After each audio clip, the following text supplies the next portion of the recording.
মিষ্টির দোকান থেকে বাগুইআটি চালপট্টির ওখানে মিষ্টির দোকান, বাগুইআটি চালপট্টির ওখানে মিষ্টির দোকান, পাশেই চপ কাটলেটের দোকান। ওখান থেকে মাঝে মধ্যেই ফেরার সময় বোঁদে বা মিহিদানা আনি, যেহেতু একটু মিষ্টি খেতে ভালোবাসি, অল্প হলেও খাই। তো শেয়ার না করে পারছি না, আজকে একটু বোঁদে এনেছি, তার সাথে এই যে বোলতাটাও ভাজা হয়ে গেছে। ছি, আজকে 250 বোঁদে এনেছিলাম 81 টাকা দিয়ে। তো এই হলো ব্যাপার,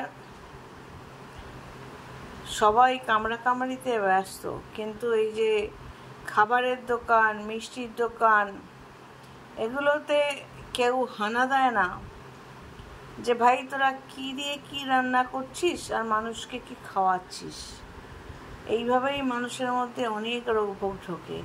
এই 250 বোঁদে আজকে ফেলে দিতে হবে।